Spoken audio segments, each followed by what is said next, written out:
नमस्ते to all of you. तो ठीक है, बढ़िया ही होंगे सब, है ना। चलो चलो, तो हम एक्ट्स पढ़ रहे थे ना। हाँ, तो एक्ट्स में मैंने आपको कल खत्म करा दिया था company act, sorry company rule तक मैंने खत्म करा दिया था। We have already discussed regulating act 1773 हमने डिस्कस कर लिया था। देन हमने पिट्स इंडिया एक्ट 1784 डिस्कस कर लिया था। उसके बाद हमने डिस्कस कर लिया था हमारे चार्टर एक्ट तीनों, 1813 का, 1833 का और 1853 का, है ना। अब हम आ रहे हैं क्राउन रूल जो शुरू हो जाता है जब ब्रिटिश गवर्नमेंट डायरेक्ट सारा जो अधिकार है वो अपने कब्जे में ले लेती है। क्राउन रूल जब शुरू होता है वहां से हम बात कर रहे हैं, है ना बच्चे। चलो, तो हम क्राउन रूल से हम अब बात कर रहे हैं एक्ट्स में, ठीक है। और हम पढ़ रहे हैं गवर्नमेंट ऑफ इंडिया, जीओआई। अब तो समझ लोगे ना what is the meaning of GOI बच्चे। Government of India, government of India act 1858, ठीक है। तो इसे हम पढ़ते हैं। आपसे प्रश्न आ जाता है कि बताइए एक्ट ऑफ गुड गवर्नमेंट किसे कहा जाता है। तो इसे बच्चे बोला जाता है एक्ट ऑफ गुड गवर्नमेंट, इसे एक्ट ऑफ गुड गवर्नमेंट कहते हैं। दूसरी चीज, प्रश्न कैसे आएगा कि act of good government is known as regulating act 1773, government of India act 1858, government of India act 1919 और गवर्नमेंट ऑफ इंडिया एक्ट 1935। तो फटाफट से क्या टिक कर दोगे आप टिक कर देंगे कि भैया गवर्नमेंट ऑफ इंडिया एक्ट 1858 को ही क्या कहते हैं आप, गुड गवर्नमेंट एक्ट, है ना। अच्छा, इसमें क्या किया बच्चे आपको याद है। अब हमारे पास ये वाली पोस्ट है governor general of India. Governor general of India की पोस्ट का नाम फिर से चेंज किया गया और गवर्नर जनरल ऑफ इंडिया की पोस्ट का नाम चेंज करके क्या कर दिया गया, रीनेम्ड एज, वापस से बदला गया और इसको नाम कर दिया गया वायसराय। वायसराय। आपसे प्रश्न क्या आता है कि किस एक्ट के द्वारा वायसराय की पोजीशन आई। तो किस एक्ट के द्वारा आई बच्चे, गवर्नमेंट ऑफ इंडिया एक्ट 1858 के तहत वायसराय की पोजीशन आई। और पहला वायसराय भारत का कौन बना था, तो हमारे भारत के पहले वायसराय बने थे लॉर्ड कैनिंग। तो ये आपका प्रश्न रहता है that who was the first viceroy of India? The first viceroy of India was Lord Canning। तो अब यहाँ से आप तीन प्रश्नों को बिल्कुल ध्यान से समझेंगे। पहला प्रश्न तो ये पूछते हैं कि गवर्नर ऑफ बंगाल कौन था पहला, तो वॉरेन हेस्टिंग्स था जब हमने बात की थी। Sorry, governor general of Bengal कौन था सबसे पहला, तो वॉरेन हेस्टिंग्स था जब हमने बात करी थी रेगुलेटिंग एक्ट 1773 की। फिर आपसे प्रश्न आता है कि गवर्नर जनरल ऑफ इंडिया कौन था पहला, तो कौन था, विलियम बेंटिंग था। वो नाम चेंज किया गया था ना, गवर्नर जनरल ऑफ बंगाल का नाम चेंज करके बच्चे क्या कर दिया गया था, गवर्नर जनरल ऑफ इंडिया। और ये किया गया था आपके 1833 के एक्ट में और फिर से इसका नाम चेंज किया गया, गवर्नर जनरल ऑफ इंडिया का नाम चेंज करके वायसराय कर दिया गया। और हमारे भारत का पहला वायसराय कौन था, तो हमारे भारत का पहला वायसराय लॉर्ड कैनिंग था। क्लियर है, समझ गए प्रश्न कैसे आएंगे, गलती तो नहीं करेंगे। ओके फाइन, चलिए तीसरी इसमें चीज क्या हुई, आपको मैंने इसकी पीछे की पूरी गाथा तो समझा दी थी जब मैंने लास्ट क्लास में बताया था कि भैया ये 1858 से क्राउन रूल क्यों शुरू हो जाता है, ऐसा क्या हो गया, ऐसी कौन सी इंसिडेंट हो गया जिसकी वजह से क्राउन रूल आ गया। यानी बच्चे 1857 का विद्रोह हुआ था, रिवोल्ट हुआ था, क्रांति हुई थी। तो उसके बाद में जो है क्या हुआ बच्चे, हमारा ब्रिटिश गवर्नमेंट डायरेक्ट बागडोर अपने हाथ में ले ली इंडिया की।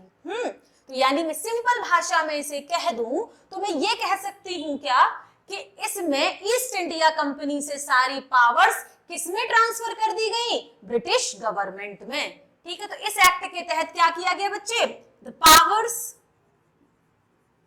पावर्स वर ट्रांसफर्ड,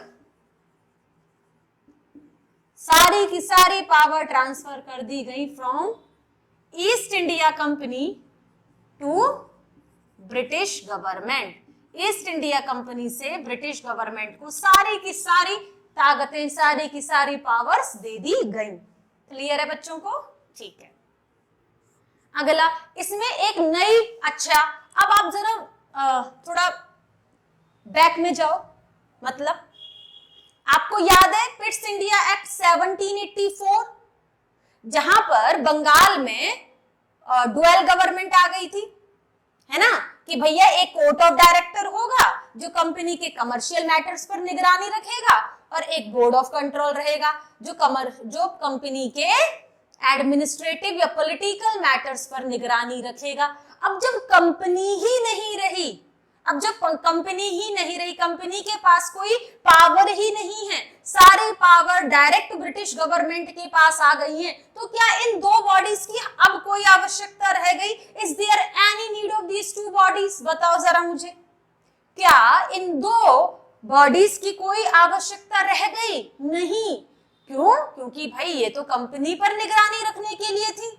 अब जब कंपनी नहीं रही, कंपनी के पास कोई नहीं रही का मतलब है बच्चे यहाँ पर कि उसके पास कोई पावर नहीं रही इंडिया को कंट्रोल करने की। तो जब कंपनी के पास कोई पावर नहीं रही तो क्या इन दो बॉडीज की जरूरत है? ये दो बॉडीज किस पे निगरानी रखेंगी? किसी पे नहीं। तो ये दो बॉडी क्या कर दी? अबॉलिश कर दी गई। तो अब एक बात बताओ मुझे, जब ये दोनों बॉडी अबॉलिश हो गई तो जो डुअल गवर्नमेंट का सिस्टम था, जो डबल गवर्नमेंट का सिस्टम था, क्या वो भी अबॉलिश हो गया इनके अबॉलिश होने के साथ? जी हाँ, वो भी अबॉलिश हो गया। Am I clear with this और नॉट? तो यहां पर मैंने लिख दूं इट अबॉलिस्ड डायरकी। बच्चे डायरकी का मतलब होता है डबल गवर्नमेंट। डायरकी का मतलब क्या होता है बच्चे? Double government. It abolished diarchy, double government system in Bengal. इसने बंगाल में जो डबल सिस्टम चल रहा था गवर्नमेंट का वो अबॉलिश कर दिया। बिकॉज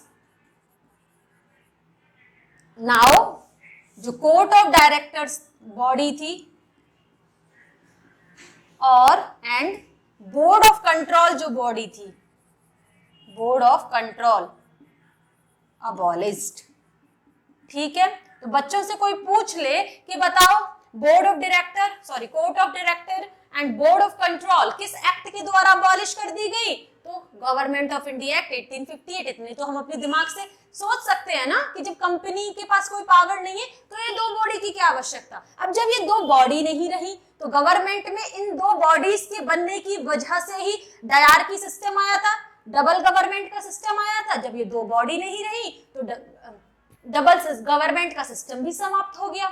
बहुत सिंपल सी बात है, समझ में आ गई क्या? ठीक है, आगे चले। इस एक्ट ने एक नया पद क्रिएट किया, एक नया ऑफिस भी क्रिएट किया। अब जानते हैं व्हाट वाज दैट ऑफिस? वो पद क्या था? लेट वी सी। चलो, इसने एक नया पद और क्रिएट किया। उस पद का नाम था क्रिएटेड अ न्यू ऑफिस। इस एक्ट ने एक नया पद, एक नया ऑफिस क्रिएट किया जिसे हम बोलते थे SOS। And what is the meaning of this SOS? ये SOS का मतलब है बच्चे secretary of state. Secretary of state, ठीक है। तो ये डायरेक्ट ब्रिटिश गवर्नमेंट के लिए रिस्पॉन्सिबल होता था और इसे असिस्ट करने के लिए 15 मेंबर्स की एक काउंसिल भी बनाई गई थी। ठीक है, तो ये SOS सेक्रेटरी ऑफ स्टेट, एक नया पद भी इसके द्वारा जो है वो क्रिएट किया गया। इस तरह से आपका समाप्त होता है government of India act 1858। Let be move on to the next act. चलो अगले एक्ट की तरफ बढ़े हम अपने। ये सब लिख लिया ना, मिटा दूं फटाफट से। चलो,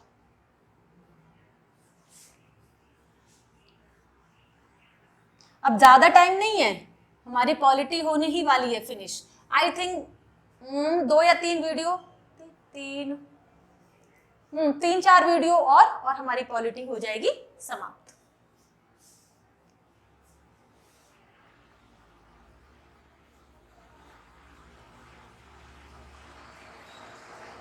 अब क्या आता है गवर्नमेंट ऑफ इंडिया एक्ट के बाद? 3 काउंसिल एक्ट बताए थे मैंने।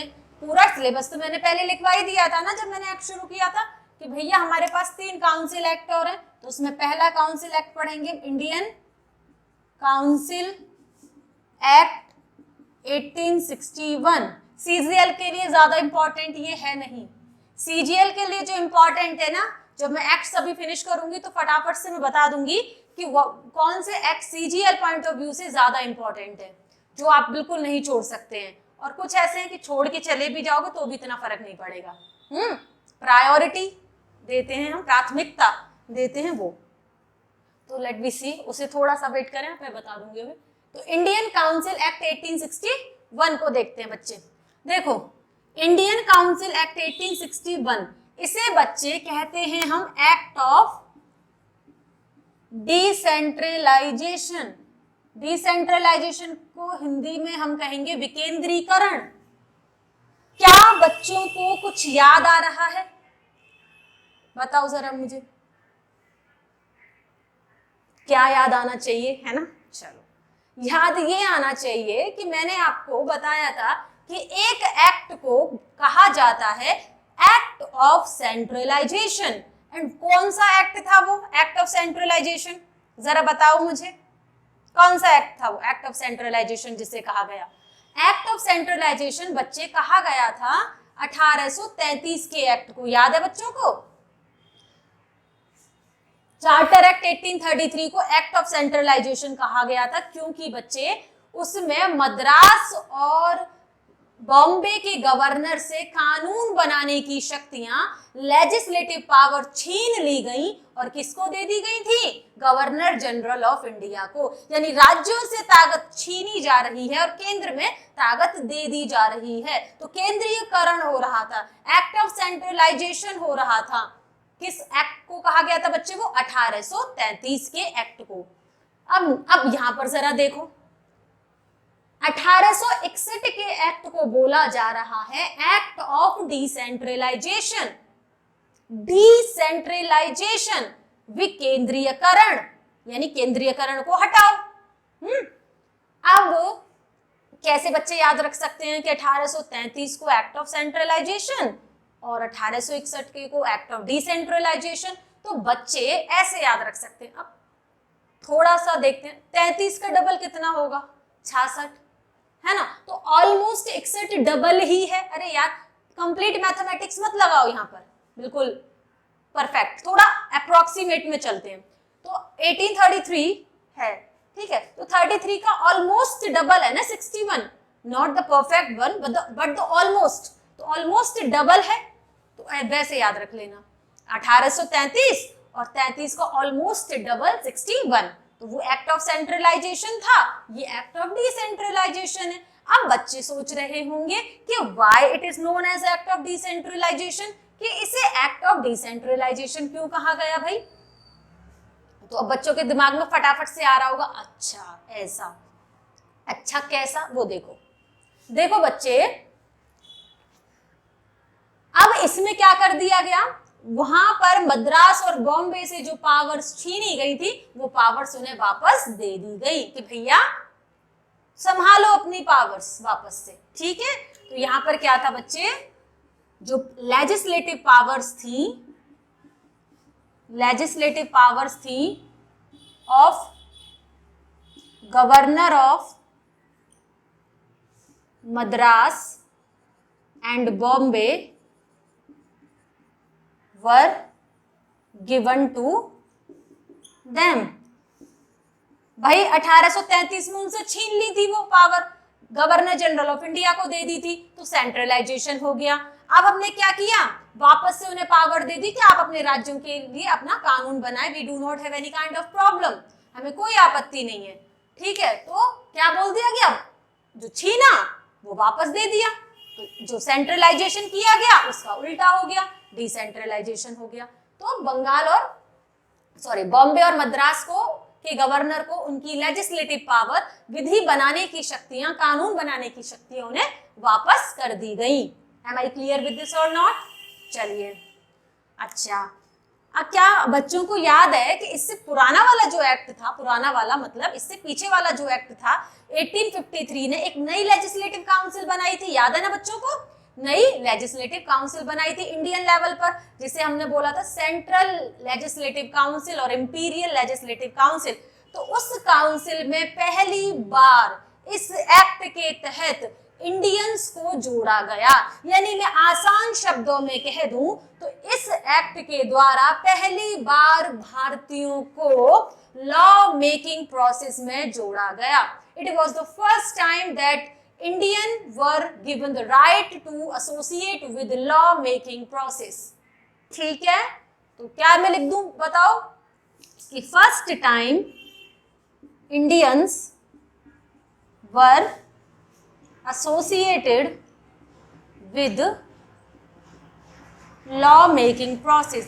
पहली बार भारतीयों को लॉ मेकिंग प्रोसेस से जोड़ा गया। और यहाँ पर पहले 3 व्यक्ति जो लॉ मेकिंग प्रोसेस से जुड़े थे वो कौन थे बच्चे? वो थे आपके राजा ऑफ बनारस, बनारस के राजा, महाराजा ऑफ पटियाला, महाराजा ऑफ पटियाला, और तीसरे थे सर दिनकर राव। ठीक है, तो 3 व्यक्तियों को बच्चे किससे जोड़ा गया? लॉ मेकिंग प्रोसेस से जोड़ा गया। और वो पहली बार हमारे भारतीयों को लॉ मेकिंग प्रोसेस से जोड़ा गया। और 3 व्यक्ति कौन थे? वो Raja of Banaras, Maharaja of Patiala and sir Dinkar Rao. ठीक है, इसी एक्ट के द्वारा 1861 के द्वारा, मिटा दूं ये, इसी एक्ट के द्वारा 3 नई लेजिस्लेटिव काउंसिल राज्यों के लिए भी बनाई गई बच्चे।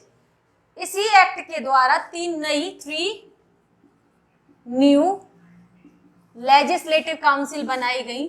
3 नई लेजिस्लेटिव काउंसिल बनाई गई फॉर प्रोविंस कह दूं उस समय के या इस समय के राज्य, स्टेट्स के लिए। कौन कौन से स्टेट के लिए? बंगाल के लिए बच्चे नॉर्थ वेस्ट फ्रंटियर प्रोविंस, इसका पूरा नाम होता है नॉर्थ। कहीं नाम सुना है नॉर्थ वेस्ट फ्रंटियर प्रोविंस का? अरे हिस्ट्री जब आप पढ़ते हो, मॉडर्न हिस्ट्री, तब आप पढ़ते हैं अब्दुल गफ्फार खान के बारे में जिन्होंने रेड शर्ट मूवमेंट चलाया था। तब इस जगह का नाम सुनते हो ना, north west frontier province, north west frontier province. और बच्चे तीसरी बनाई गई थी पंजाब के लिए। तो इसमें 3 नई लेजिस्लेटिव काउंसिल बनाई गई, हमारे बंगाल के लिए, हमारे नॉर्थ वेस्ट फ्रंटियर प्रोविंस के लिए और हमारे पंजाब के लिए। M I clear? 1862 में। ठीक है, ये 3 नई लेजिस्लेटिव काउंसिल इसमें बनाई गई थी। और क्या हुआ बच्चे इसमें?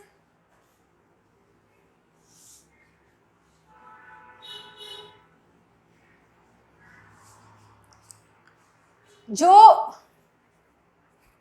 सिस्टम होता है हमारा कैबिनेट सिस्टम, जो हम आज यूज करते हैं, कैबिनेट सिस्टम, इसमें इंट्रोड्यूस किया गया, लॉर्ड कैनिंग ने इंट्रोड्यूस किया था, या जिसे हम डिपार्टमेंटल सिस्टम कहते हैं, पोर्टफोलियो सिस्टम कहते हैं, वो इसी एक्ट में आया था। कैबिनेट सिस्टम इंट्रोड्यूस किया गया था इसी एक्ट के तहत। ठीक है, क्लियर है इतना बच्चों को? तो जल्दी से इसे लिखो फटाफट से कि भाई इसमें क्या क्या किया गया वो देख लो। अच्छा चलो एक और सुन लो तो फिर ज्यादा बड़ा हो जाता, पर सुन लो। वायसराय जो था, वायसराय को ऑर्डिनेंस जारी करने का अधिकार भी मिल गया। ऑर्डिनेंस इशू करने का अधिकार मिल गया विदाउट, पहले मैं लिख दूं, without concurrence of legislative council during emergency. बच्चे क्या होता है, वायसराय ऑर्डिनेंस जारी कर सकता है, ये तो अधिकार है उस पर, लेकिन उसको लेजिस्लेटिव काउंसिल से परामर्श करना होगा। लेकिन इसमें एक ताकत और मिली वायसराय को कि ठीक है, जब भी इमरजेंसी की सिचुएशन होगी, जब भी आपातकाल की सिचुएशन होगी, तो आप अपने आप कोई भी ऑर्डिनेंस जारी कर सकते हैं। आपको लेजिस्लेटिव काउंसिल से कंकरेंस करने की, परामर्श करने की कोई आवश्यकता नहीं है। तो ये एक स्पेशल पावर ऑफ वायसराय को दे दी गई। So this is about the Indian council act 1861। क्या किसी बच्चे को कोई दिक्कत, यहाँ तक कोई आपत्ति नहीं? आगे बढ़े, चल मिटा दूं। आज पक्के हम एंड करके जाएंगे एक्ट्स का, क्योंकि आज हमारे एक्ट्स खत्म हो जाएंगे तो बस फिर हमारी constitutional body, non constitutional body और कुछ मिसलीनियस टॉपिक रहेगा, फिर हमारी पॉलिटी खत्म।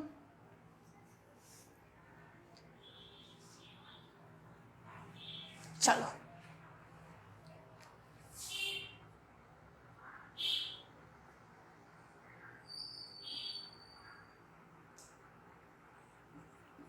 इंडियन काउंसिल एक्ट 1892, बच्चे इस एक्ट से क्वेश्चन आते नहीं है, that is not a very important act, इसलिए इसमें सिर्फ एक आप लिख लो थोड़ा सा, बस इसमें आप एक याद रख लो कि इसमें पावर टू डिस्कस बजट दे दी गई, पावर टू डिस्कस कि आप बजट को डिस्कस करते हैं उसकी पावर इस एक्ट में आपको मिल गई थी। 1892 की एक्ट में आपको क्या मिल गई थी?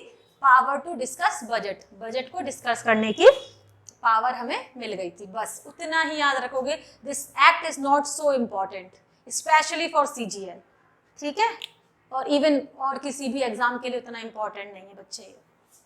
आगे बढ़े, Indian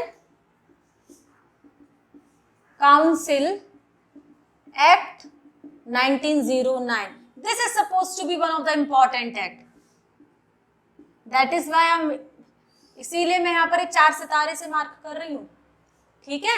Indian council act 1909 specially for CGL, very very very important, this act is supposed to be one of the significant act especially for your exam point of view, so आप इस एक्ट को ignore बिल्कुल नहीं करेंगे, ठीक है।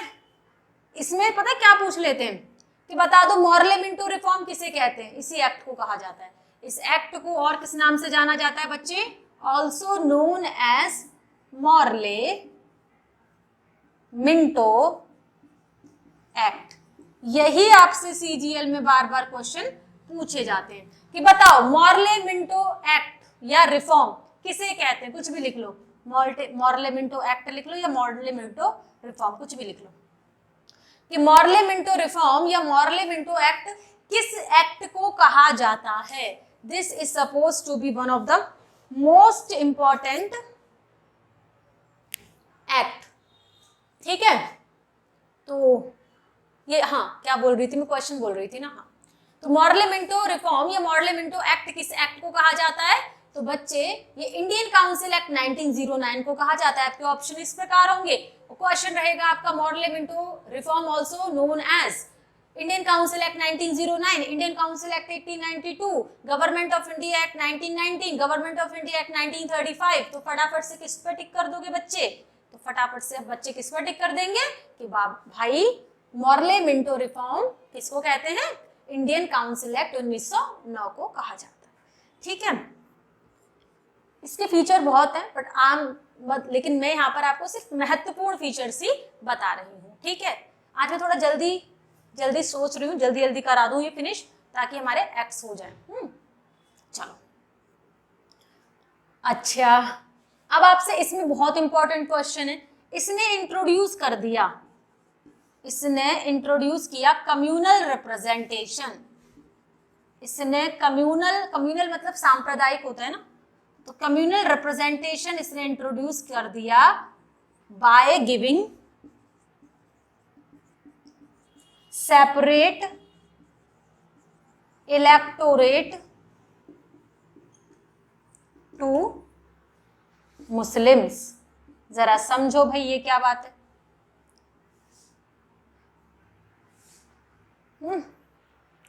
इस act ने इंट्रोड्यूस, अच्छा एक बात और सुन लो भाई, ये जो मॉर्ले है ना इसमें, ये तो सेक्रेटरी ऑफ स्टेट थे। अब ये मत पूछना मुझसे सेक्रेटरी ऑफ स्टेट क्या था, एक नया पद था, बताया था ना मैंने शुरुआत में कि 1858 में गवर्नमेंट ऑफ इंडिया एक्ट में बच्चे एक नए पद की स्थापना की गई, एक नए पद को स्टैब्लिश किया गया which is known as secretary of state. तो इसमें जो पहले थे मॉर्ले जी वो कौन थे? Secretary of state. जो दूसरे थे मिंटो वो थे आपके वायसराय। तो कोई पूछ ले इसमें मॉर्ले कौन था, तो secretary of state, Minto viceroy, ठीक है। तो इसने कम्युनल सांप्रदायिक रिप्रेजेंटेशन इसने इंट्रोड्यूस कर दिया। कैसे?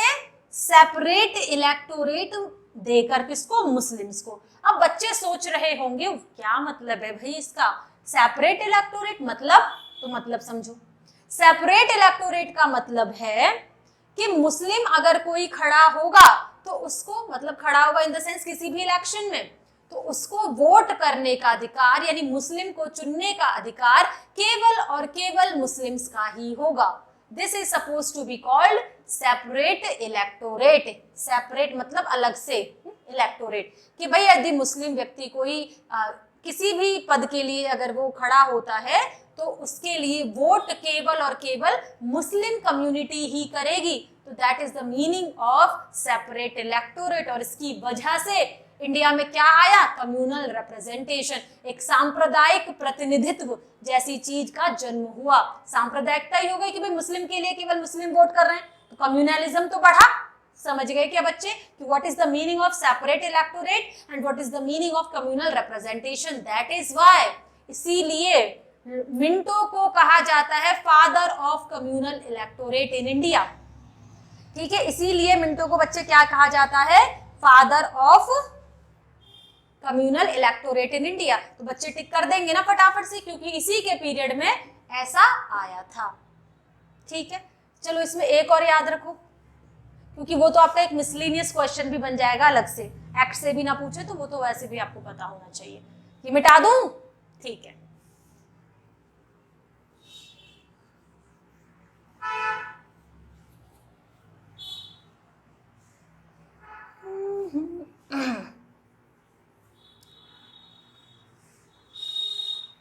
इसमें बच्चे, और इसमें क्या हुआ समझो जरा।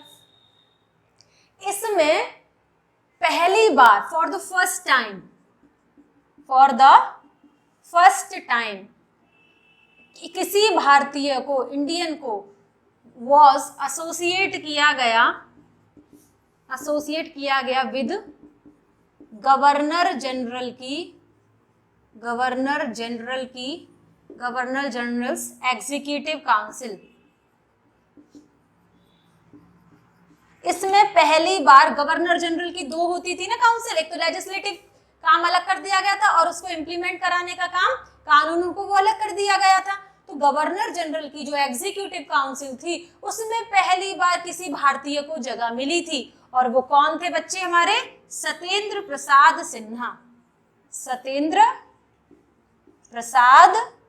सिन्हा। तो बच्चे ये तो आपका एक मिसलिनियस प्रश्न भी हो सकता है कि गवर्नर जनरल की एग्जीक्यूटिव काउंसिल में से एसोसिएट होने वाले या उसमें शामिल होने वाले पहले भारतीय कौन थे? तो पहले भारतीय थे सत्येंद्र प्रसाद सिन्हा। और ऐसा प्रोविजन कौन सा एक्ट लेकर आया बच्चे? तो ऐसा प्रोविजन हमारा इंडियन काउंसिल एक्ट 1909 लेकर आया। ठीक है, मिटा दूं? तो इस तरह से आपका फिनिश होता है इंडियन काउंसिल एक्ट 1909। इस तरह से हमारे तीनों काउंसिल एक्ट फिनिश हो गए। अब हमारे पास दो ही इंपॉर्टेंट एक्ट और बचे हैं, क्योंकि इंडियन इंडिपेंडेंस एक्ट 1947 में तो हमें इतना कुछ पढ़ना नहीं है, वो तो हमारा देश आजाद हो गया।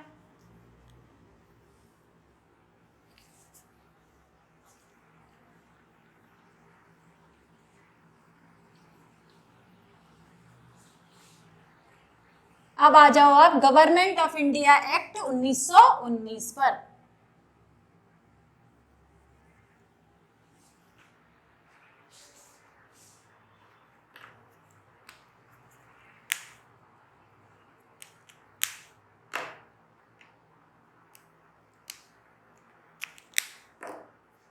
चलो, गवर्नमेंट ऑफ इंडिया एक्ट 1919 बहुत इंपॉर्टेंट,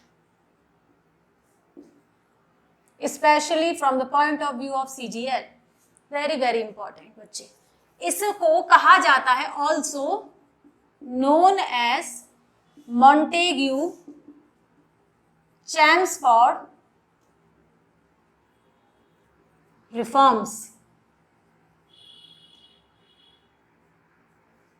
ठीक है, इसे बच्चे क्या कहते हैं हम? मॉन्टेग्यू चैम्सफोर्ड रिफॉर्म के नाम से भी इसे हम जानते हैं। क्या मतलब है इसका, समझते हैं। हाँ, इसमें मॉन्टेग्यू कौन थे बताओ जरा मुझे, सेक्रेटरी ऑफ स्टेट, और चैम्सफोर्ड कौन थे, ही वॉज द वायसराय। ठीक है ना। तो प्रश्न ऐसे बनते हैं आपके कि मॉन्टेग्यू चैम्सफोर्ड रिफॉर्म किसे कहते हैं, गवर्नमेंट ऑफ इंडिया एक्ट 1919 को। मॉर्ले मिंटो रिफॉर्म किसे कहा जाता है, इंडियन काउंसिल एक्ट 1909 को। तो प्रश्न ऐसे ही बनते हैं, specially in case of CGL. ठीक है, तो इसको मॉन्टेग्यू चैम्सफोर्ड रिफॉर्म किसे कहते हैं बच्चे, 1919 के एक्ट को। इसने क्या किया कि सेंट्रल और प्रोविंशियल इन दोनों सब्जेक्ट्स को अलग कर दिया। इसने एक तरह से सेपरेट कर दिया सेंट्रल एंड प्रोविंशियल सब्जेक्ट को, कि भैया सेंटर के अपने अलग विषय होंगे और प्रोविंस का मतलब यहाँ है राज्यों से, और राज्यों के अपने अलग विषय होंगे। क्लियर है बच्चों को। कि तो इसने सेंट्रल, कि भैया ऐसे नहीं है कि सब एकदम खिचड़ी सी पक रही है ना, सेंटर के अपने अलग विषय होंगे जिन पर वो कानून बनाएगा, और प्रोविंस के यानी स्टेट के अपने अलग विषय होंगे जिन पर वो कानून बनाएंगे। इसने बच्चे इंट्रोड्यूस किया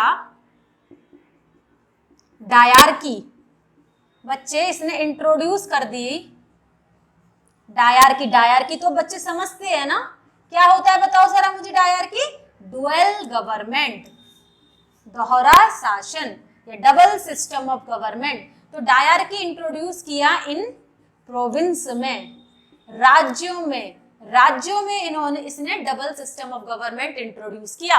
बच्चे डबल सिस्टम ऑफ गवर्नमेंट से बिल्कुल याद रखेंगे, रेगुलेटिंग एक्ट 1773 ने पहली बार double system of government introduce किया था, जहां बोर्ड ऑफ कंट्रोल और कोर्ट ऑफ डायरेक्टर बने। फिर 1858 में वो खत्म हो गया। अब इसने 1919 में सारे प्रोविंसेस में क्या शुरू कर दिया बच्चे, क्या शुरू कर दिया, डायरकी सिस्टम शुरू कर दिया। डायरकी सिस्टम का मतलब है कि बच्चे प्रोविंस के सब्जेक्ट्स को भी दो भागों में ट्रांसफर कर दिया गया। यानी इसमें जो प्रोविंस के जो सब्जेक्ट थे, जो राज्य के विषय थे, उनको दो भागों में ट्रांसफर कर दिया। एक तो रिजर्व सब्जेक्ट और एक ट्रांसफर सब्जेक्ट्स। उतना जानने की वैसे आवश्यकता है नहीं, आपसे तो सिर्फ प्रश्न ये आएगा कि बताओ डायरकी इंट्रोड्यूस प्रोविंस में यानी राज्यों में डायरकी किस एक्ट ने शुरू करी बच्चे, तो राज्यों में डायरकी शुरू करी थी हमारे गवर्नमेंट ऑफ इंडिया एक्ट 1919 में। डायरकी देख रहे हो आप, डबल सिस्टम देख रहे हो कि प्रोविंस के जो सब्जेक्ट थे उनको भी दो भागों में बांट दिया, रिजर्व सब्जेक्ट और ट्रांसफर्ड सब्जेक्ट। चलो समझ लो क्या थे। रिजर्व सब्जेक्ट का मतलब था कि इनको कंट्रोल गवर्नर करेगा, गवर्नर का पूरा इस पे पावर है और उसको लेजिस्लेटिव काउंसिल से ज्यादा कंकरेंस करने की आवश्यकता नहीं है। ट्रांसफर में क्या होगा कि मतलब गवर्नर कंट्रोल करेगा लेकिन he should be responsible for the council, लेकिन वो काउंसिल के लिए रिस्पॉन्सिबल होगा। उतना आपसे नहीं पूछा जाएगा, मैं फिर बोल रही हूँ, आपको बस इतना याद रखना है कि गवर्नमेंट ऑफ इंडिया एक्ट 1919 ने राज्यों में डायरकी स्टैब्लिश कर दी, राज्यों में dyarchy dual system of government introduce कर दिया, राज्य के सब्जेक्ट्स को दो में विभाजित करके, एक रिजर्व सब्जेक्ट और एक ट्रांसफर्ड सब्जेक्ट। क्लियर है बच्चों को? ओके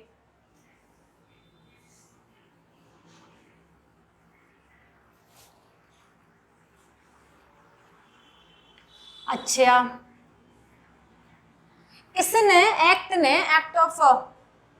इसने बच्चे और क्या शुरू किया, इसने जो है डायरेक्ट इलेक्शन शुरू करवा दिए कि अब डायरेक्ट इलेक्शन हुआ करेंगे। इसने कहा कि बाइकैमरलिज्म कि दो सदनीय व्यवस्था जो होती है, बाइकैमरलिज्म यहाँ इंट्रोड्यूस हुआ। बाइकैमरलिज्म तो सब बच्चे समझते हैं ना, द्विसदनीय व्यवस्था, जैसे लोकसभा राज्यसभा बाइकैमरल है ये पूरे इंडिया लेवल पर, और राज्यों के लेवल पर बाइकैमरल क्या होता है, विधानसभा और विधान परिषद, जो केवल अभी 6 राज्यों में और जम्मू एंड कश्मीर में है।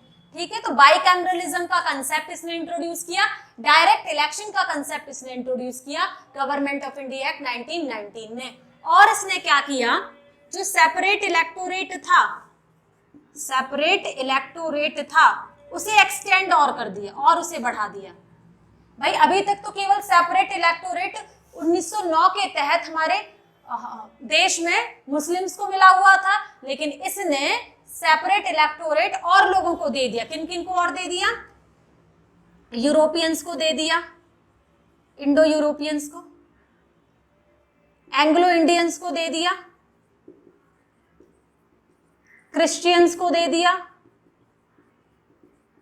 और सिख। इन 4 कम्युनिटीज में और सेपरेट इलेक्टोरेट इसने एक्सटेंड कर दी, यूरोपियंस को, एंग्लो इंडियंस को, क्रिश्चियंस को और सिख को। क्लियर है बच्चों को? तो इस तरह से आपका फिनिश होता है government of India act 1919। Now we will move to the government of India act 1935। ठीक है, क्या हो गया?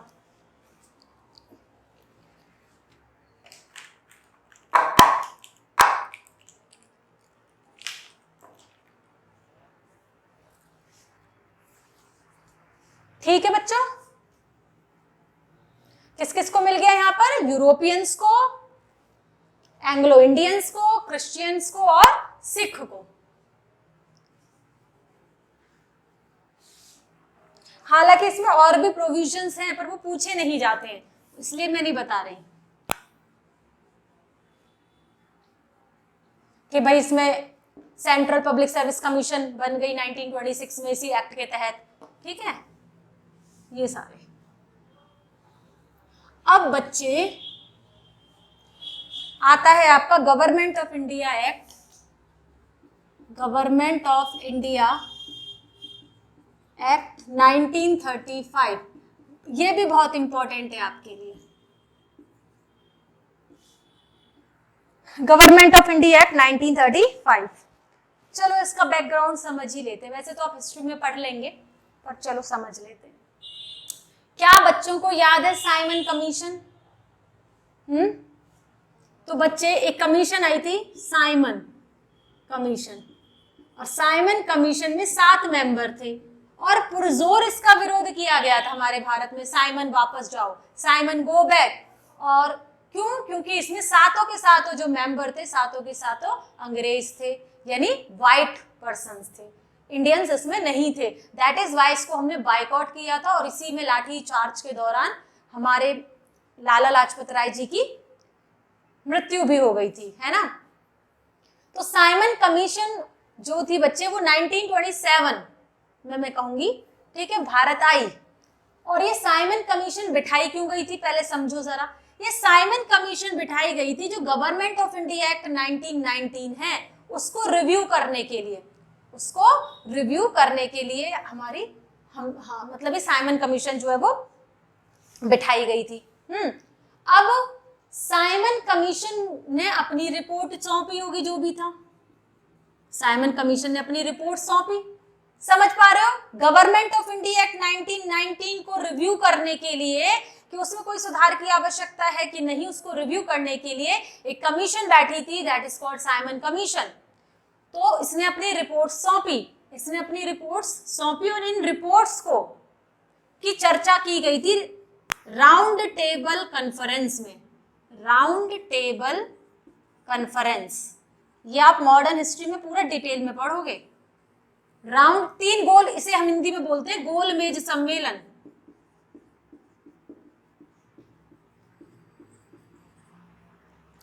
तीन गोल मेज सम्मेलन हुए थे हमारे। तो इसकी रिपोर्ट्स की जो चर्चा हुई थी वो राउंड टेबल कॉन्फ्रेंस में हुई थी।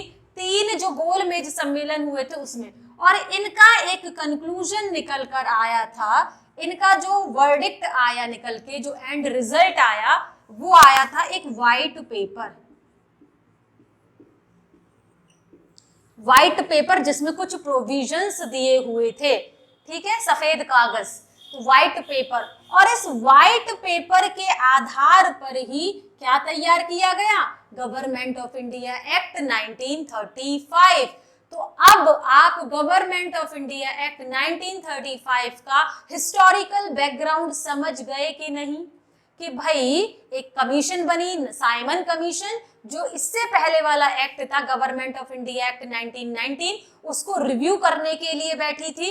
उस साइमन कमीशन का पुरजोर विरोध हुआ हमारे भारत में, और साइमन कमीशन ने जो अपनी रिपोर्ट सौंपी, इस रिपोर्ट को ब्रिटिश में राउंड टेबल कॉन्फ्रेंस, गोल मेज सम्मेलन हुए थे, 3 मीटिंग हुई थी गोल मेज सम्मेलन की। तो गोल मेज सम्मेलन, राउंड टेबल कॉन्फ्रेंस में इन रिपोर्ट्स को डिस्कस किया गया, उन पर विचार विमर्श किया गया, और जो फाइनली जो कंक्लूजन आया निकलकर, जो फाइनली प्रोविजंस तैयार किए गए, एक तरह से जो फाइनल रिजल्ट तैयार किया गया, उसे कहा गया व्हाइट पेपर। और इस व्हाइट पेपर में जो बातें थी, इस व्हाइट पेपर के आधार पर ही आपका जो नया एक्ट बना, government of India act 1935। This is the background of this act. Clear है? चलो, अभी 3 गोल में सम्मेलन कौन कौन सी हुई, गांधी जी किस में भाग लिए, सेकंड में, और किसने सारी गोल में सम्मेलनों में भाग लिया, चर्चिल ने गांधी जी को क्या कहा, वो सब चीजें, ठीक है, डिस्कस हम कर लेंगे, मतलब जब आप हिस्ट्री पढ़ेंगे, जब आपका डिस्कशन हो जाएगा उसमें। तो बच्चों को क्लियर है ना बैकग्राउंड? तो अब इसके प्रोविजंस यानी इसके फीचर्स डिस्कस करें हम। अच्छा, जब मैंने बच्चों को शुरुआत में पढ़ाया था, तो मैंने बच्चों से पूछा था कि what is the biggest source of Indian constitution, हमारे भारतीय संविधान का सबसे बड़ा स्रोत क्या है? तो मैंने आपको बताया था कि गवर्नमेंट ऑफ इंडिया एक्ट 1935 ही हमारे भारतीय संविधान का सबसे बड़ा स्रोत है। और मैंने आपको वहां पर यह भी बताया था कि आप चिंता ना करें, हम गवर्नमेंट ऑफ इंडिया एक्ट 1935, जो कि हमारे भारतीय संविधान का सबसे बड़ा स्रोत है, उसे हम डिस्कस करेंगे जब हम एक्ट्स पढ़ेंगे। तो वो बारी आ गई है इसको डिस्कस करने की, ठीक है? तो it is the biggest source of Indian constitution, हमारे भारतीय संविधान का सबसे बड़ा स्रोत है ये, क्या? Government of India act 1935। बच्चे, इसमें जो है क्या किया गया, जो सब्जेक्ट हैं, जो विषय होते हैं, उनको 3 लिस्ट में डिवाइड किया गया। जैसे कि आज हमारे पास ऐसी व्यवस्था है, एक सेंट्रल लिस्ट, दूसरी प्रोविंशियल लिस्ट, और तीसरी कंकरेंट लिस्ट, कि भाई जितने भी विषय हैं उनको 3 लिस्टों में, उस समय कहते थे इसे फेडरल लिस्ट, ठीक है, फेडरल लिस्ट कहा जाता था, कि भाई जितने भी सब्जेक्ट हैं उन्हें 3 लिस्ट में बांट दो। इसने ये कहा कि एक सेंट्रल लिस्ट में बांट दो यानी फेडरल लिस्ट में, एक प्रोविंशियल लिस्ट में यानी स्टेट लिस्ट में, और एक कंकरेंट लिस्ट में। और यही व्यवस्था हमारे पास आज है। आज हमारे पास 3 ही लिस्ट हैं। एक तो होती है हमारी सेंट्रल लिस्ट, जिसके अंदर कितने आइटम्स आ जाते हैं आपके, 100 आइटम। पहले 97 थे, फिलहाल हमारे पास 100 आइटम्स हैं सेंट्रल लिस्ट में। हमारी स्टेट लिस्ट है और हमारी कंकरेंट लिस्ट है। बताया था ना मैंने, जब मैंने आपको पढ़ाई थी शेड्यूल्स, तब मैंने आपको ये समझाया था कि we have 3 list, central list, provincial list और कंकरेंट लिस्ट, बताया था ना। तो ये वही है सेंट्रल लिस्ट में, और उसमें मैंने ये भी लिखवाया था कितने कितने आइटम्स हमारे पास, कितने कितने सब्जेक्ट हैं, कि भाई सेंट्रल लिस्ट में हमारे पास पहले 97 सब्जेक्ट्स थे और अभी हमारे पास 100 सब्जेक्ट हैं। और यहाँ स्टेट लिस्ट से 5 सब्जेक्ट जो है वो ट्रांसफर कर दिए गए थे कंकरेंट लिस्ट में, और ये मैंने पूरा आपको समझाया था, ठीक है। तो ये सारा प्रोविजन हमने यहीं से तो उठाया है, ठीक है ना, कि भाई सब्जेक्ट सेंटर के पूरे सब्जेक्ट को भैया 3 भागों में बांट दो, फेडरल, प्रोविंशियल और कंकरेंट। इसने क्या किया बच्चे, एंड कर दिया डायरकी इन प्रोविंस। जो राज्यों में जो ड्यूअल सिस्टम चल रहा था उसे खत्म कर दिया। याद है बच्चों को, इससे पहले वाले एक्ट ने राज्यों में ड्यूअल सिस्टम लाया था कि भाई राज्य के जो सब्जेक्ट होंगे वो 2 में विभाजित होंगे, रिजर्व सब्जेक्ट और ट्रांसफर्ड सब्जेक्ट। तो ऐसी जो व्यवस्था थी, ड्यूअल सिस्टम की जो व्यवस्था थी राज्यों में, उसे एंड कर दिया। प्रश्न आपका यही आता है कि किस एक्ट ने शुरू किया था डायरकी इन प्रोविंस, तो तो शुरू किया बच्चे सारे राज्यों में डायरकी आपके गवर्नमेंट ऑफ इंडिया एक्ट 1919 ने, और खत्म किया उससे अगले act government of India act 1935 ने। और इसने क्या स्टार्ट कर दिया, इसने इंट्रोड्यूस किया डायरकी इन सेंटर, बल्कि सेंटर में डायरकी ये लेकर आ गए। समझ रहे हैं बच्चे हमारे? तो ये यही पूछ रहा है कि प्रश्न बहुत ध्यान से समझना है आपको। अगर प्रश्न ये पूछता है कि डायरकी खत्म प्रोविंस से किसने की, तो क्या टिक करोगे, गवर्नमेंट ऑफ इंडिया एक्ट 1935। इसने सिंपली क्या किया, राज्यों से डायरकी को अबॉलिश किया और डायरकी को किस लेवल पर लेकर आ गए, सेंट्रल लेवल पर लेके आ गए, कि राज्यों में ड्यूअल सिस्टम नहीं होगा गवर्नमेंट का, बल्कि सेंट्रल लेवल पर ड्यूअल सिस्टम होगा गवर्नमेंट का। ठीक है? अच्छा, इसने बात कही ऑल इंडिया फेडरेशन की कि भाई ऑल इंडिया फेडरेशन होनी चाहिए, लेकिन वो कभी अस्तित्व में आई नहीं, क्योंकि जो प्रोविंसेस थे, जो राज्य थे, जो प्रिंसली प्रोविंसेस थे, ऐसा उन्होंने ज्वाइन नहीं किया था। इसने बात कही थी all India federation, all India federation, लेकिन ये कभी एग्जिस्टेंस में आई नहीं। इसने बात की थी प्रोविंशियल ऑटोनॉमी की, कि भैया जो राज्य हैं वो एक ऑटोनॉमस यूनिट की तरह काम करेंगे। 1937 में ऐसा हो गया, लेकिन 1939 में फिर डिसकंटिन्यू हो गया, तो ये भी बाद में खत्म हो गया। तो ना तो ऑल इंडिया फेडरेशन कभी आई, प्रिंसली स्टेट ने ज्वाइन नहीं किया, और ना ही प्रोविंशियल ऑटोनॉमी ज्यादा दिनों तक रही। 1937 में ये इंट्रोड्यूस हुई और 1939 से डिसकंटिन्यू हो गई। ठीक है? इसने क्या किया आपको याद है, सेपरेट इलेक्टोरेट, सेपरेट इलेक्टोरेट को शुरू करने वाला था 1909 का एक्ट, उसको और बढ़ाने वाले था 1919 का एक्ट, इसने और बढ़ा दिया। अब इसने सेपरेट इलेक्टोरेट और किसको एक्सटेंड कर दिया, जो डिप्रेस्ड क्लास होती है उनको,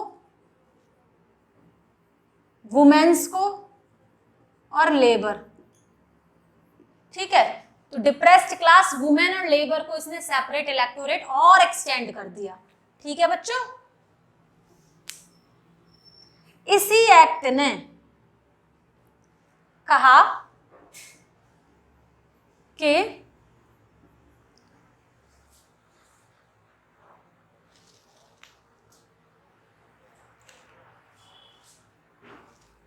इस एक्ट के द्वारा एक फेडरल कोर्ट बनाने की बात की गई। एक फेडरल कोर्ट बनी इन दिल्ली में, फेडरल कोर्ट बनाने की बात की गई, जिसकी सीट कहां पे थी, दिल्ली में। ये 1937 में ऐसा हुआ था। ठीक है बच्चे? तो इसी एक्ट ने जो एक फेडरल कोर्ट की स्थापना करवाई इन दिल्ली में। ठीक है? फेडरल कोर्ट 1937 में ये बन गई थी। ठीक? और कोई तो प्रोविजन नहीं रह गया इसका, सेपरेट इलेक्टोरेट एक्सटेंड टू ये फेडरल कोर्ट इन दिल्ली 1937 में ये बनी। ठीक है? हाँ, ये मेन तो इसमें गवर्नमेंट ऑफ इंडिया एक्ट 1935। बच्चों को क्लियर है? बिल्कुल अच्छी तरह से याद रखोगे। इसके मेन 3 प्रोविजन थे। ऑल इंडिया फेडरेशन आनी चाहिए, जो आई नहीं। प्रोविंशियल ऑटोनॉमी मिलनी चाहिए, जो ज्यादा देर तक चली नहीं। सेंट्रल में इसने डायरकी को इंट्रोड्यूस किया, प्रोविंस में से हटा दिया। 3 लिस्ट होनी चाहिए, क्या, कॉन्करेंट लिस्ट, फेडरल लिस्ट और स्टेट लिस्ट, प्रोविंशियल लिस्ट। इसने कहा इनमें से भी अगर कोई चीज बच गई तो उसे रेजिडरी पावर्स में डालोगे, और रेजिडरी पावर पर पूरा अधिकार जो है हमारे वायसराय का होगा। ठीक है? जैसे अभी रेजिडरी पावर्स पर पूरा अधिकार किसका है, पार्लियामेंट का है। रेजिडरी पावर तो समझ गए, अवशिष्ट शक्तियां, जो इन तीनों लिस्ट में से कोई सब्जेक्ट इन तीनों लिस्ट में नहीं आता तो उसे कहाँ डाल दिया जाता है, रेजिडरी पावर्स में डाल दिया जाता है। ठीक है? सेपरेट इलेक्टोरेट को और बढ़ा दिया, डिप्रेस्ड क्लास, वुमेन और लेबर में। फेडरल कोर्ट इसके द्वारा बनी, इसकी सीट दिल्ली में रही। ठीक है? तो ये सब इसके इंपॉर्टेंट एक्ट थे, प्रोविजन थे। अब आ जाता है हमारा, अब हम हो जाते हैं आजाद, और आजाद होने की प्रक्रिया आप पूरी पढ़ ही लेंगे 1905 से mainly to 1947 in your modern history. ठीक है? Government sorry Indian independence act 1947। आप वहां पर पढ़ेंगे 3 जून प्लान, माउंटबेटन प्लान, वो सब आप पढ़ोगे। यहाँ पर इसमें कोई प्रोविजन स्पेशल नहीं है जो आपको याद करने हैं, बस 1935 के बाद सीधा यही एक्ट आता है, इंडियन इंडिपेंडेंस एक्ट 1947, जिसमें भारत 2 भागों में टूट जाता है, एक हमारा जो भारत है और एक पाकिस्तान, ठीक है। और जो प्रिंसली राज्य थे, जो रियासतें थी, उन्हें छूट दी जाती है कि आप चाहें तो इंडिया को ज्वाइन करें, चाहें तो पाकिस्तान को ज्वाइन करें, दोनों में छूट दी, अपनी अपनी कॉन्स्टिट्यूएंट असेंबली बनाएं, अपने अपने देश का संविधान आप स्वयं बनाएं। तो ये सारी चीजें इसमें कही गई, जो कि उतना मुझे लिखवाने की आवश्यकता नहीं होनी चाहिए, ठीक है। और उसके बाद आपके जो स्वतंत्र भारत, मतलब जब ब्रिटिश 1947 के एक्ट के तहत आपके जो फर्स्ट गवर्नर जनरल बने थे, एक तरह से मैं कहूँ स्वतंत्र भारत के, तो वो लॉर्ड माउंटबेटन बने थे, ठीक है। तो माउंटबेटन प्लान के आधार पर ही भारत का विभाजन हुआ था, जिसे हम 3 जून प्लान के नाम से भी जानते हैं। ये आप पूरी मॉडर्न हिस्ट्री में पूरा इसमें जो प्रोविजन है इंडियन इंडिपेंडेंस एक्ट 1947 में, वो आप पूरा पढ़ लोगे। और ये एज अ एक्ट आपसे पूछा भी नहीं जाता। इसमें तो सारी वही बात थी कि भैया हमने इंडिया को जबरदस्ती कॉमनवेल्थ गेम्स में का हिस्सा है, वो चाहे तो वापस ले सकता है कॉमनवेल्थ से अपना नाम, चाहे तो प्रिंसली स्टेट किसी को भी ज्वाइन कर सकते हैं, दोनों को एक अलग कॉन्स्टिट्यूएंट असेंबली मिलेगी, दोनों अपना संविधान बना सकते हैं। तो ये सारी चीजें थी इसके अंदर। तो इस तरह से हमारा भारत हो जाता है आजाद, ठीक है, और हमारे एक्ट हो जाते हैं फिनिश, ठीक। चलो मिटा दूं इसे। तो एक्ट्स में, हाँ अभी मुझे ये बताना है ना, सीजीएल के लिए बहुत इंपॉर्टेंट एक्ट, बच्चे सीजीएल के लिए जो सबसे ज्यादा इंपॉर्टेंट एक्ट मुझे लगते हैं 4 तो अत्यंत इंपॉर्टेंट है। एक तो 1813, और उसमें बार बार यही पूछते हैं कि ट्रेड मोनोपोली खत्म कर दी, किन 2 चीज को छोड़कर, टी और चाइना ट्रेड को छोड़ के। 1833 का एक्ट बहुत इंपॉर्टेंट है। फिर आपका 1858 का एक्ट बहुत ज्यादा इंपॉर्टेंट है। उसके बाद 1909, 1919 और 1935, ठीक है। ये 3 तो यही हो गए, और 13, 33 और 1858। तो यानी ये जो एक्ट हैं आपके 3 और 3 6 एक्ट, ये आपके काफी ज्यादा इंपॉर्टेंट है। इनको आप बिल्कुल भी स्किप करके नहीं जा सकते, आपको बहुत ध्यान से इनको पढ़ के जाना होगा। बाकी आप बीच में अगर आप 1861 जैसे थोड़ा बहुत बड़ा है उसे स्किप कर देंगे तो इतनी ज्यादा कोई दिक्कत वाली बात नहीं है, बट इनको नहीं। और स्पेशली आपसे ज्यादातर यही पूछा जाता है कि कंप्लीट ट्रेड मोनोपोली किस एक्ट ने खत्म कर दी थी, 1833 में। वायसराय का पोजीशन कब आया था, 1833, sorry governor general of India का पोजीशन कब आया था, 1833 में। वायसराय का पोजीशन कब आया था, 1858 में। मॉर्लेमेंटो रिफॉर्म किसे कहते हैं, 1909 के को। और क्लैम्सफोर्ड मॉन्टेग्यू रिफॉर्म किसको एक्ट को कहते हैं आपके बच्चे, 1919 के एक्ट को। तो दैट दीज ये जो स्पेशल क्वेश्चंस हैं ये बहुत इंपॉर्टेंट है कि भाई गवर्नर जनरल ऑफ बंगाल पहला कौन था, Warren Hastings. Governor general of India पहला कौन था, विलियम बेंटिंग। वायसराय पहला कौन था, लॉर्ड कैनिंग। तो ये जो क्वेश्चंस हैं acts specially for the assessee point of view बहुत इंपॉर्टेंट है, ठीक है। अगर आपको कोई दिक्कत हो, कोई परेशानी हो एक्ट से रिलेटेड, तो आप पूछ लेना। तो हमारे एक्ट्स हो गए हैं फिनिश, ठीक है। तो चलो, थैंक यू।